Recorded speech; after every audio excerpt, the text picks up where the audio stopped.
yet, or that story would be a lot higher in the show. But why is it important to both teams, Bontemps, to get a deal done sooner rather than later? Well, as you said, Malika, not right now is the key phrase there, because clearly there's a lot of motivation on the Knicks side in particular, I think, to get this done. And let's just look at the Knicks point guard position, like I was just talking about. The last time the Knicks had an all-star point guard was Mark Jackson back in 1989. The last time they had an all-star guard was Allen Houston 20 years ago. So this is a franchise that has been waiting to get a star guard to build around for a very long time. And look, since Leon Rose got to the Knicks a couple of years ago to run the basketball operations department, the goal for this team has been to get star players. Leon Rose represented a ton of stars at CAA, guys like Donovan Mitchell. They went out and got a bunch of draft picks that could get them a guy like Donovan Mitchell. They signed contracts they could trade later to get a guy like Donovan Mitchell, and even went to Utah and signed Johnny Bryant to be on Tom Thibodeau's staff assistant coach. He was Donovan Mitchell's workout guy with the Utah Jazz. So you put all that together, Donovan Mitchell clearly seems to me to be a guy they need to get. And it also is a guy that gets them in the door, having a first star in the door, something they haven't been able to do in a long time. You can't get more stars till you get one. Donovan Mitchell might not get the Knicks in the playoffs or to the championship contention they want to be, but he'd give them a chance to build around somebody, which they haven't had the ability to do in several years. Right. McMahon, you cover Utah for us as well. How are they viewing all of this? Well, certainly time is on the Jazz's side in the sense that Donovan Mitchell does have 3 years plus a player option remaining on his contract. But let's be honest, the Jazz don't want 34-year-old first-time head coach Will Hardy to go into training camp and have the Donovan Mitchell saga, the Donovan Mitchell drama, dominate the storyline on a day-to-day basis. We saw that happen with Stephen Silas in Houston when James Harden was forcing his way out. And it's a different situation. Donovan is not forcing his way out. But I think we all understand that Donovan Mitchell's strong preference would be to go ahead and get traded to New York. We've seen this train coming down the track for quite some time now. And, you know, from the Jazz's perspective, they need to be able to turn the page sooner than later and commit full-blown to that rebuilding project. But we also understand Danny Ainge does not take discounts in trades. And that's going to be the priority, getting that maximum price for their proven all-star guard. Stephen Silas, by the way, and for all of us that crave news, right, waiting for Kevin Durant to get traded is like waiting for the 6 car to come. You know the subway's coming, but you just don't know when, and it's hot, and it smells, and that's what I feel like now. Brian, that metaphor went way off the rails. I want to start with you here. What is going on in Brooklyn? Well, my phone is no longer exploding, Malika. It has gone quite quiet on this front. I can text you. One of my favorite pieces of information that Woj gave us in those first hours was that calls were coming back to up offers to Brooklyn even before they had gotten a response from the Nets to reject the offer. But the truth is, we truly have a one-of-a-kind situation on the trade market. Durant's price is so high that nobody can afford to pay it. Because if you execute a trade that makes your team weaker, then the point of you even calling to acquire Kevin Durant is failed. So here we have something that's extremely valuable that nobody wants to buy at its price. So when that happens, 2 things usually happen in the market, in the supply and demand world. One is the price either gets lowered, or 2, it comes off the market. And so right now, what we have is everybody waiting for the price to get lowered as the Nets mull taking it off the market. And as of right now, as I put my ear to the ground in the NBA, I'm not hearing anything changing as far as the demand phase of this process. So Legs, you've lived the NBA life. Is there any urgency to get this deal done before the season starts in your estimation? I really don't think there is. Actually, there might be more risk for the Nets, to be honest with you, because they might make the wrong deal. And that's what Brian's alluding to. This is so complicated and so tricky because the player we're talking about, and the Nets still have him under contract. So there is that possibility that he and Kyrie come back, they don't make any moves, and they start playing, and they get hot out of the gate. And who knows how they feel about the situation then. And then maybe Sean Marks is thinking that might be in their best interest to do it because the market won't change for Kevin Durant. In other words, it won't become a buyer's market the closer you get to the trading deadline. Teams are going to still go all in whenever that time comes and somebody's going to pull the trigger on that trade. They're going all in, whether it's now, whether it's right before the season, or whether it's in February. It doesn't matter. So there's more risk to make a bad deal now. Get back the haul that you have to get for this guy because it's the one chance you'll ever trade a player of this caliber. Sean Marks is such a smart basketball mind, a smart roster constructor. It doesn't seem like he knows he doesn't need to be in any rush to make this deal. Brian Windhorst, thank you so much for spending some time with us here on NBA Today. Tim, please don't. Hard to believe. It's been 3 weeks since the trade request that was heard around the world, so don't worry.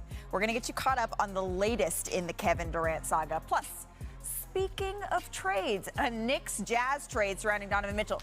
Calm down. It hasn't happened yet, at least not since I last checked. But our analysts, we're going to ask them to put their GM hats on and get a deal done. You're going to want to stick around. And we've got some news that we need to get to. It is right off of the press. It is hot. James Harden, the Sixers, they make his re-signing official. So we're going to get you the particulars of that deal. And don't miss Tim Legler on what we can expect from the Sixers this season. But first, here is James Harden in his own words.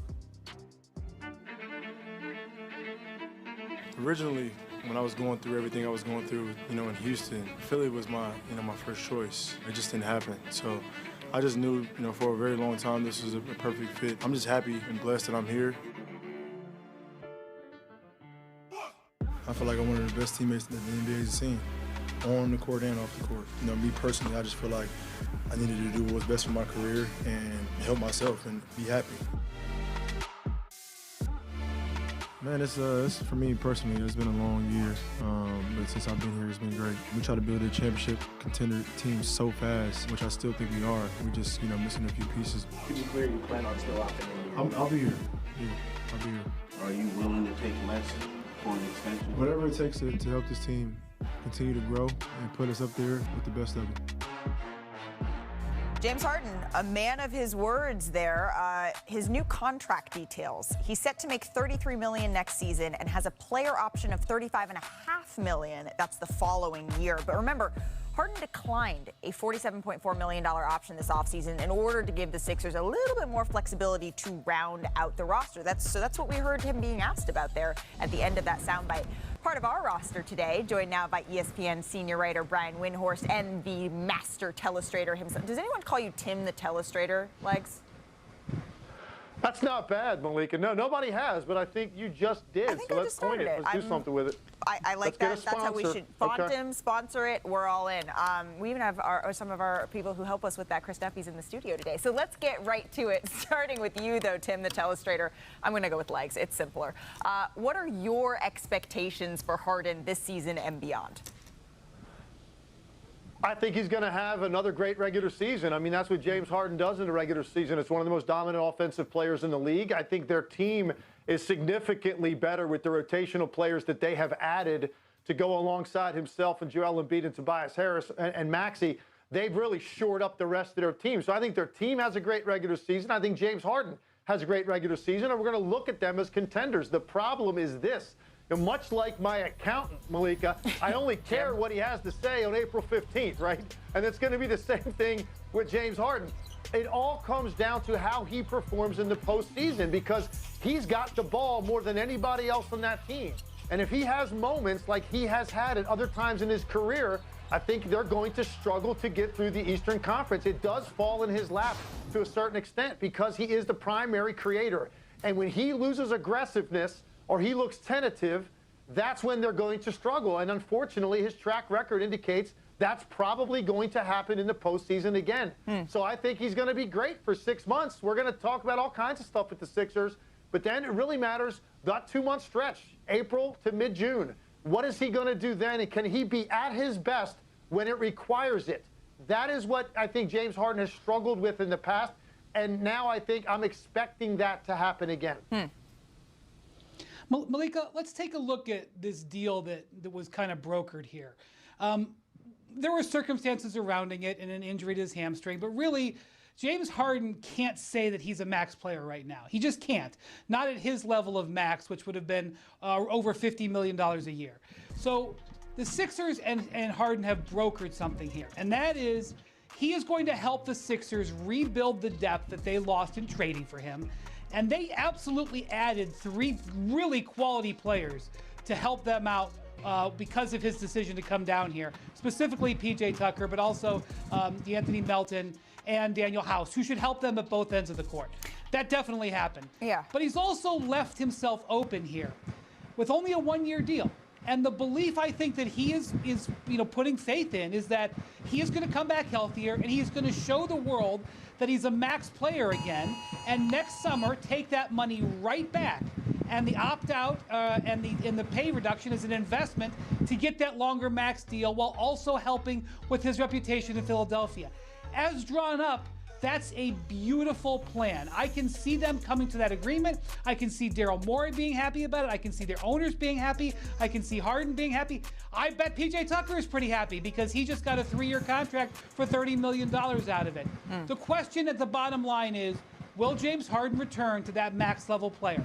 And that's everything. I can sit here for 10 minutes and talk to you about what PJ Tucker's inclusion means. I can sit here and talk about how the growth level of Tyrese Maxey is huge for this team. But unless James Harden gets back on that All-NBA team, gets back on the top 10, top 15 list along with Joel Embiid, then all of this is just going to be moving numbers around and affecting James Harden's bank account. Yeah, it's going to be interesting. I am curious, though, as Amber Alerts continue to go off on all of our phones here in Los Angeles. That's what you're hearing through my microphone.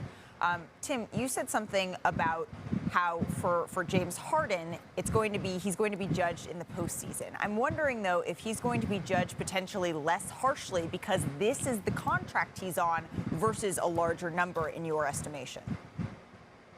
Oh, there's no question. It was a very smart move on his part, Malik. I think, look, part of it was he genuinely wanted them to have the flexibility to add pieces because it takes pressure off of him if he's on a better team. So I do think he genuinely did it for that reason, but he also created some goodwill because of the way that he played in the Miami series and the way their season ended.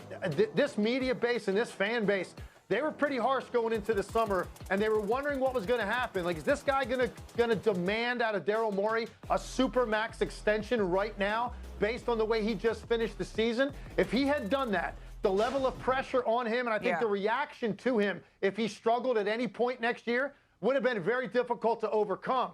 Now he's created some goodwill. People are like, hey, look at that. A star player that's not getting every dime he can because he wants to help the team. I think it was very smart on his part. It also creates flexibility, as Brian alluded to. He can still opt out next summer and sign a deal there or somewhere else if he wants to leave Philadelphia. So it was smart for him in a lot of ways. But I think definitely this contract makes everybody in Philadelphia a little bit more accepting of James Harden coming into this season, and they're going to give him the benefit of the doubt that he can be much better in the playoffs than he was last year. I absolutely agree with you on that one, but you said the magic word, pressure, and I think it's fair to say that James Harden is going to be experiencing some amount, a fair amount particularly, of pressure this season, looking how he played last year and sticking with the 76ers. But to you, Brian, is he under the most pressure in the NBA this year, or is there someone else you're looking at?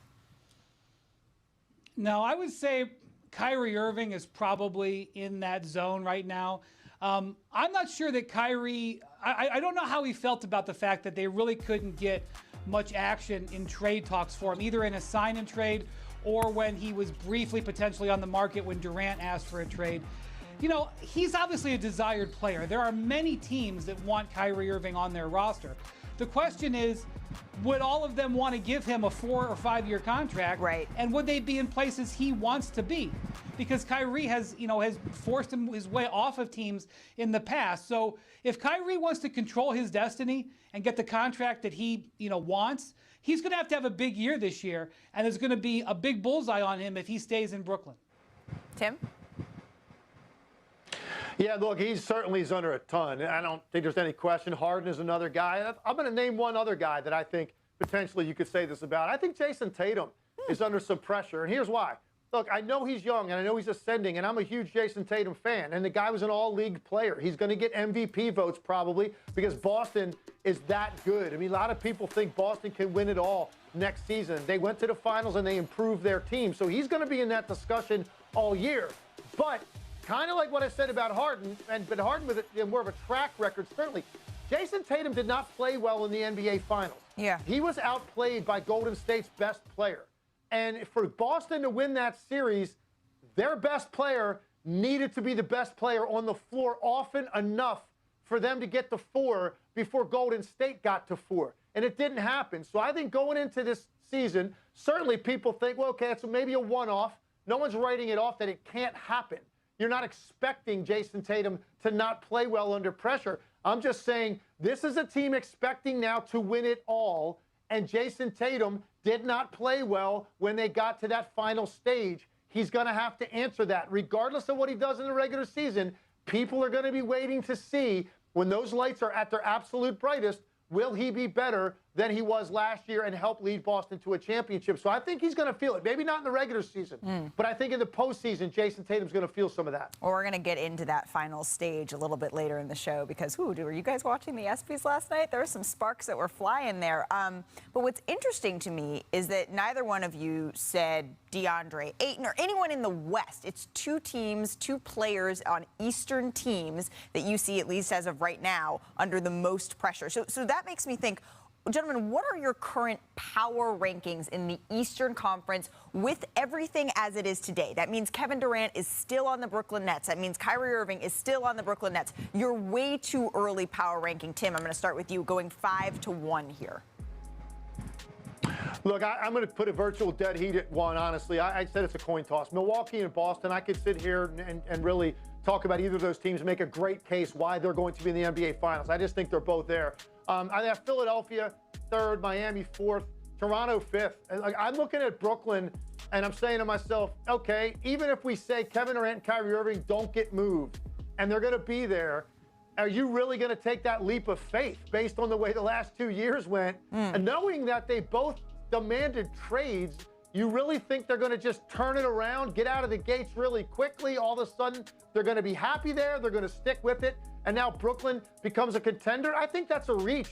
And if you don't know what they're getting back, certainly you can't say the haul and what they get in return is going to be enough because you have no idea what it is. And that's why I would still probably not put them there in the top 4. I think this is an Eastern Conference that's very heavy with some really good teams. And Toronto might surprise some people, but I have that kind of faith in Nick Nurse and that team. And a leap that Scotty Barnes is going to take this year is going to really, I think, propel Toronto now to be a team we talk about all year, not just the second half. You know what I appreciate you most, Tim, for is your ability to follow instructions. So, Brian, we're going to try this way. 5-1. Who are your Eastern Conference power rankings?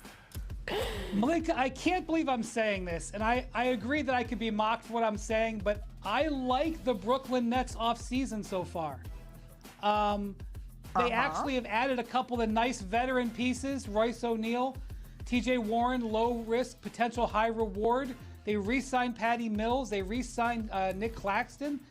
They're going to have some really good shooting on that roster.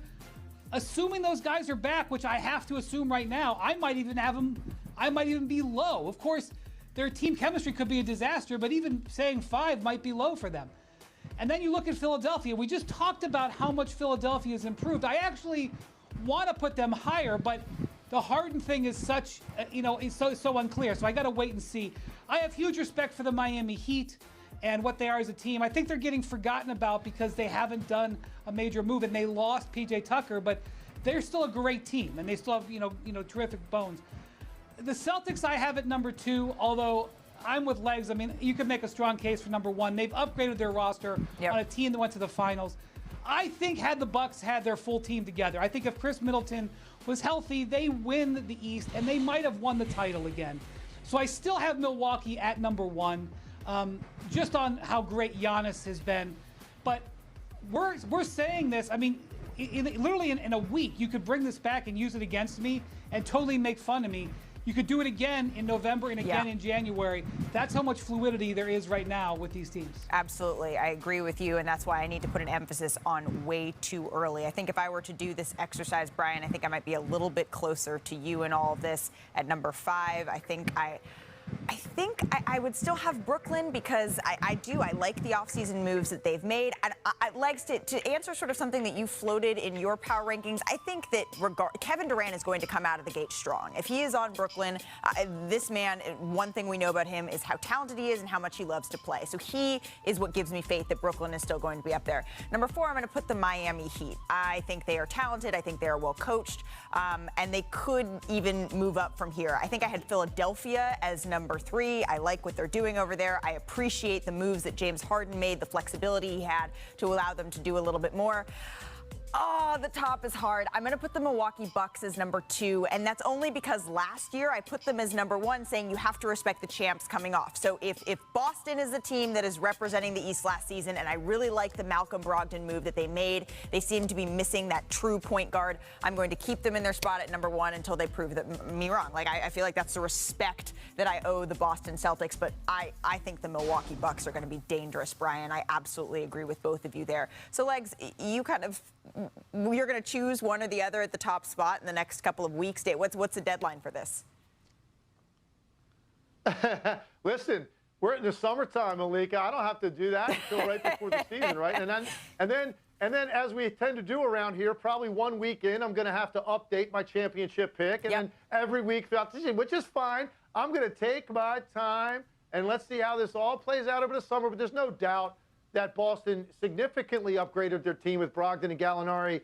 But I look at the Bucks, and the reason I think they could end up in the finals is the maniacal obsession to win that Giannis Antetokounmpo is really cursed with. Because I think he saw the way this season played out. He's going to be so hungry to get back to that stage. Notable moves the Knicks have made this offseason. They also signed center Isaiah Hartenstein from the Clippers, and then they re-signed their own center, that's Mitchell Robinson, to a 4-year deal. And Brunson's old team, the Mavericks, they traded for Christian Wood, and they also signed JaVale McGee. So how fun is this? We have my pal and yours. It's Tim Bontemps and everyone's favorite Dallas-based NBA reporter, Tim McMahon, here to talk a little bit about Jalen Brunson and the Knicks. So, Timmy B, I'm going to start with you. You're in New York.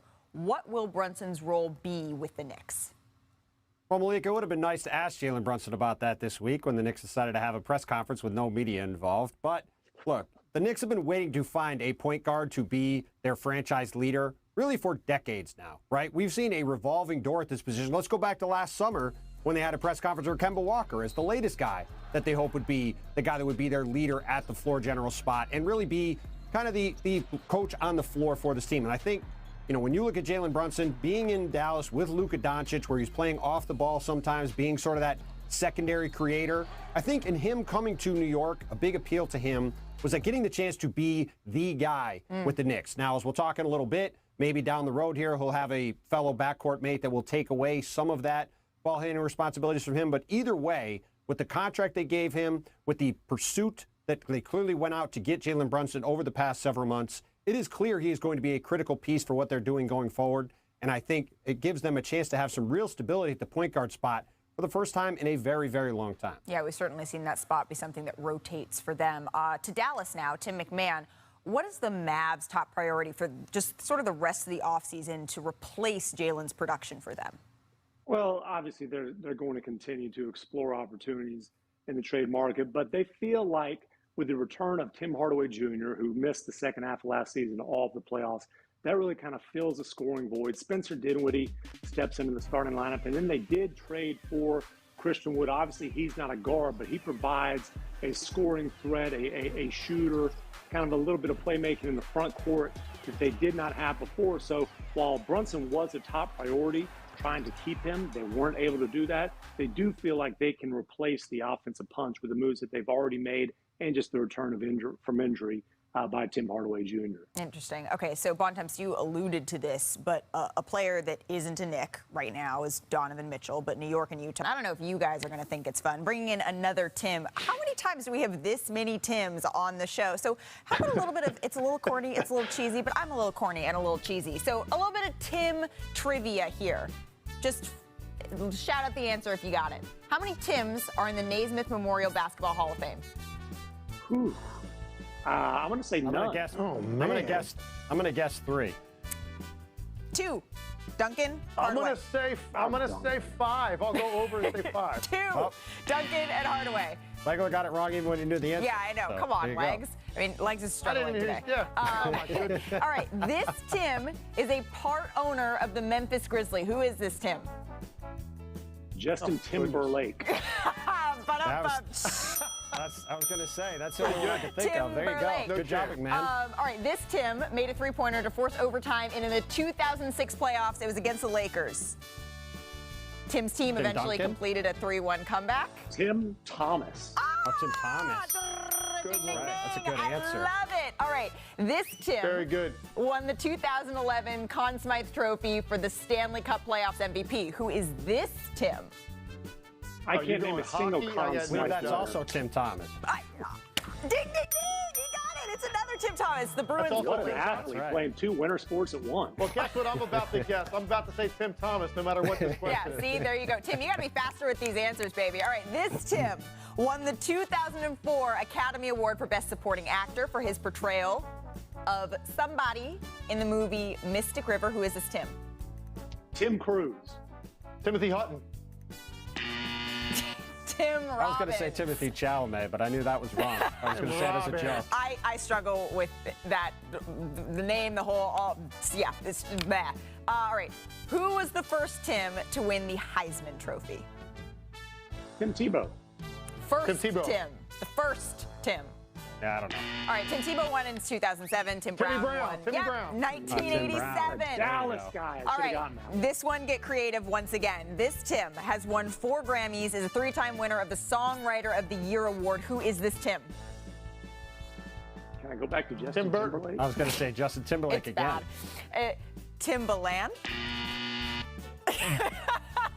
No I shot. told you this is bad. rough. Gentlemen, thank you for at least making me laugh. I don't know if anybody else laughed, but frankly, I don't care because that just made my day. Gentlemen, I appreciate you stopping by. Steph's performance as the ESPYs host. To the victor go the spoils, man, when you're on top of the world. Hey, and I'm impressed. He could be playing golf right now. If I were him, I'd be taking the rest of the summer off. But Yeah. to the victor go the spoils. Tim? Yeah, I thought he was great. I mean, I can't imagine anything more terrifying to be thrown into something where you're out of your element and on live television in front of all those people. And you get spicy with some guys that you still play against, and it's probably not really in his character to do it. I thought he did a great job. Well, first part of that I can imagine a little bit, but let's get you caught up on why possibly Steph was taking shots at Grant Williams last night. It's maybe because Grant went on the Long Shot podcast with Miami Heat forward and friend of the show, Duncan Robinson, shared his thoughts on the Celtics falling to the Warriors in the 2022 finals. I'm just going to let you guys hear this. Like, I still will say confidently to this day, they weren't the better team. You know what I mean? Like, Golden State was not the better team. Yeah, I would say that confidently. I would say they were a more disciplined team. I would say that without a doubt. Like, their discipline and also their history of being in the finals. Championship pedigree. Championship pedigree, you say, that was real. Yeah. And I feel like at times, like, when you go back and watch the film, like, we had commanding, like, either leads or had opportunities. We went on runs, and next you know, we just, like, turned it over 3 times because we missed 3 shots. Oh, okay. Tim Legler, go ahead. It's absurd. It's absurd to say it. You lost 3 straight games to lose the finals. And think about what he's saying. He's saying, actually, we were better except for all of those times when we weren't better, Right. when we needed to be. I mean, that's basically what he's saying. Think about it. Not to mention the fact, this is a team that hung their hat on the defensive end of the floor going into that series, and they could not do anything with Steph Curry whatsoever. The one guy that you had to try to take out and target and limit and in some way not allow him to beat you, and they really couldn't figure out a way to do that game after game. So I don't look at it that way at all. The Boston Celtics had an opportunity up 2-1, and Steph Curry had the signature game of his career. The best player in the series had his best moment, maybe of his career, in getting that thing to 2-2. And then from that point on, the Golden State Warriors won 2 more to close it out. So I just don't know how you feel comfortable making the statement that you're a better team the way that series unfolded. Brian? Well, Malika, the more disciplined team, I mean, that contributes to who's the better team. Yeah. I have to say, you know, covering the Celtics in rounds 2, 3, and 4, being at every game, it as good as they were and everything that they had going for them, it was maddening how they would lose their focus at times. And that contributes to who gets the ring at the end. And I will say that 3 games into the series, I was saying the same things. I thought that the Celtics were the better team. I thought the Celtics were going to win a long, tight series. But that you can't throw off discipline as just, a toss-away line. Discipline is a big reason why teams win. It comes with experience. So I think, Grant saying that, I think might show a lack of discipline from him, not recognizing what really is going to be important to win at the highest level. And I think that the Celtics could improve across the board on that for next year. I couldn't agree with you more that discipline is a part of that all-encompassing word better. I do appreciate that Grant Williams, his candor, it doesn't matter sort of what situation he's in. He's always going to tell you exactly what he thinks. And as a reporter, I really appreciate that. I agree with you, though, Brian. I feel like throughout the finals, I was sort of saying that, and you can see here a very disciplined cut, Steph Curry posting that. But the ceiling for the Warriors always felt higher to me. They were just a little bit more erratic versus the Celtics. They were sort of right here the entire time. And if the Warriors could reach that apex, I felt pretty good about their chances. Yes, I know I am from the Bay Area, but the Celtics, they just seemed to have they were just solid at every single piece. The Warriors had higher highs and lower lows, and they hit those higher highs. And by the way, they won their fourth ring as this group. So, slow your roll there, Grant, but I appreciate what you were saying there. Tim, anything to add? Well, just that, listen, when you start talking about these things, you got to recall, looking at the Golden State Warriors, Draymond Green was a shell of himself offensively in that series. Klay Thompson wasn't nearly as good as he can be at his ceiling. Steph Curry was sensational, and Wiggins was really, really good the entire series. But they were, to me, a long way from their peak and from their ceiling, and they still won the series. So I just don't see it necessarily that the Celtics were a better team. That's why I thought Golden State was going to win it, before the playoffs started and stayed with them the entire time. And I never really felt like they actually hit their stride. That's what's scary about the Warriors going forward. I think all of those guys will be better. Plus, they've got an infusion of youth that got their feet wet last year that I'm expecting much bigger things from with Kuminga and Wiseman and Moody. I think those guys can actually have a huge impact and make them even deeper and better than they were this year. I completely agree with you. And I think, again, I grew up in the Bay Area. Folks say, well, do you not like the Warriors? No, it's not that. It's that when you grew up watching the Warriors, you become a warrior. And even when they're up by 20 points, it's sort of like, oh, God, what's going to happen now? And that's sort of how I felt the entire time watching until the final buzzer had sounded. I want to stick with the Warriors here, though, because Warriors owner Joe Lacob was fined for violating the league's policy on publicly discussing collective bargaining talks that included Lacob describing the team's luxury tax system and the league's luxury tax system as, quote, unfair, or very unfair, actually. The comments, which aired on the Point Forward podcast hosted by Andre Iguodala and Evan Turner, it included Lacob defending the Warriors championship roster and the leading payroll and luxury tax bills that exceed $340 million in the franchise's championship season. So here was Andre's thoughts on the fine as he voiced last night at the ESPYs. I just came up here to promote my podcast, Point Forward, with my man Evan Turner. We just got Joe Lacob fined $500,000. I'm sorry, Joe. All right, so Brian, why does this whole fine ordeal, I think fascinate was the word you used off camera, fascinate you? Well, the thing about it is, Malika, the team that spends the most money usually doesn't win. It has happened a few times in the last decade. And in this moment, when the team that spent the most money did win, and it happened to be the most money ever spent on a payroll, and the disparity between the top teams and even the middle, forget about the bottom teams, just the top team in the middle has never been greater. So when you take that into account, plus the fact that we're entering a new collective bargaining agreement cycle, these discussions are now actually beginning, you're just going to see some sensitivity out there. The Warriors are sensitive. The Warriors are sensitive to the concept that they bought the championship because they don't believe that. They believe that they drafted and developed players and that those players got so good they had to pay them. And that's a totally fair thing to say. Then you look at other teams out there that are saying, we can't even begin to pay what the Warriors pay in luxury tax. Forget about their actual payroll. We can't even pay what they're in luxury tax. How could we stay on the same playing field? And I think they have a point. So I do think that the Warriors recognize that it has gotten a little bit out of whack, that the rules designed to keep the more competitive balance with the luxury tax are not penal enough, and that there's a decent chance that there's going to be some corrections that could put sort of sideboards on the Warriors into the future. But it's not going to change in the short term. Their star players are still in their primes. The Warriors sold part of the team. Joe Lacob and his partners sold part of the team to finance luxury tax payments for the next few years.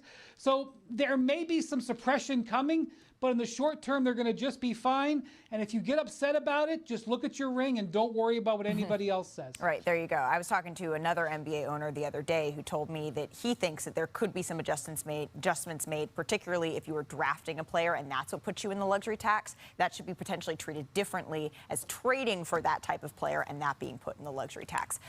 Speaking of luxury tax, still to come on NBA.